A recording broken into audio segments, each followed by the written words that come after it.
ജനുവരി 8 തിങ്കളാഴ്ച. നമ്മുടെ കർത്താവിൻ്റെ സ്നാനം.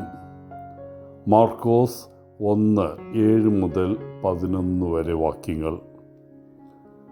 ഇന്ന് തിരുസഭ നമ്മുടെ കർത്താവിൻ്റെ സ്നാനം ആഘോഷിക്കുന്നു. ഇന്നത്തെ സുവിശേഷത്തിലെ യോഹന്നാനിൽ നിന്ന് സ്നാനം സ്വീകരിക്കുവാൻ യേശു ജോർദാൻ നദീതീരത്തേക്ക് വരുന്നതായി കാണാം. യോഹന്നാൻ വാഗ്ദാനം ചെയ്തതും ചെയ്യുന്നതുമായ സ്നാനം അനുതാപത്തിൻ്റെ പ്രതീകമായിരുന്നു. യേശു ദൈവമാണ്, അതിനാൽ പാപമില്ലാത്തവനാണ്. എന്തുകൊണ്ടാണ് പിന്നെ അവൻ ഈ അനുതാപത്തിൻ്റെ സ്നാനത്തിന് വിധേയമായത്? യേശു വചനം ആകുന്ന മാംസമാണ്, നമ്മിൽ വസിക്കുന്ന അവതാരം. പാപമൊഴിച്ച് മറ്റെല്ലാ കാര്യങ്ങളിലും നമ്മെപ്പോലെ തന്നെയാണ് യേശു ജീവിച്ചത്. സ്നാനത്തിലൂടെ യേശു നമ്മോടുള്ള അനുകമ്പ കാണിച്ചു. യേശുവിൻ്റെ സ്നാനത്തിൻ്റെ നിമിഷത്തിൽ പിതാവും പുത്രനും പരിശുദ്ധാത്മാവും ഒരേ സമയത്ത് പ്രത്യക്ഷപ്പെടുന്നത് കാണാം. അഭേദ്യമായ പരിശുദ്ധ ത്രിത്വത്തിൻ്റെ ഭാഗമായി യേശുവിൻ്റെ ഐഡൻറ്റിറ്റി അപ്പോൾ വെളിപ്പെട്ടു. പരിശുദ്ധാത്മാവ് അവൻ്റെ മേലിറങ്ങി. പിതാവിൻ്റെ ശബ്ദം, ഇവൻ എൻ്റെ പ്രിയപുത്രനാണ്, ഇവനിൽ ഞാൻ പ്രസാദിക്കുന്നുവെന്ന് പ്രഖ്യാപിച്ചു.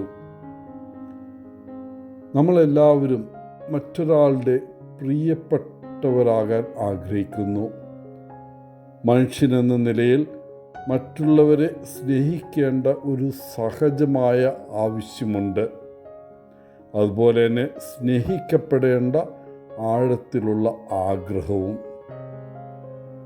നമ്മിൽ ഓരോരുത്തർക്കും നമ്മുടെ ജീവിതത്തിൽ നമ്മെ സ്നേഹിക്കുകയും പരിപാലിക്കുകയും ചെയ്യുന്ന ധാരാളം ആളുകൾ ഉണ്ടെന്ന് പ്രതീക്ഷിക്കാം.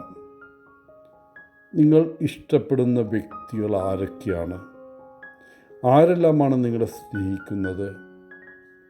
സ്നേഹം ഒരു വലിയ ദൈവിക ദാനമാണ്. എല്ലാ സ്നേഹവും നമ്മോടുള്ള ദൈവസ്നേഹത്തിൽ നിന്ന് ഒഴുകുന്നു. പരസ്പരം സ്നേഹിക്കുന്ന നമ്മുടെ സ്നേഹം ദൈവസ്നേഹത്തിലെ ഒരു പങ്കിടൽ ആണ്. പ്രിയപ്പെട്ടവരെ, ഈ പുതുവർഷത്തിൽ നാം ജീവിതം ആരംഭിക്കുമ്പോൾ പരിശുദ്ധാത്മാവ് നമ്മെ നയിക്കുകയും നമ്മുടെ ദൗത്യം നമ്മെ കൂടുതൽ ശക്തമായി യേശോയ്ക്ക് കടപ്പെട്ടിരിക്കുവാൻ, അതുപോലെ തന്നെ പിതാവിനെ പ്രസാദിപ്പിക്കുവാനും ആയിരിക്കട്ടെ എന്ന് പ്രാർത്ഥിക്കാം.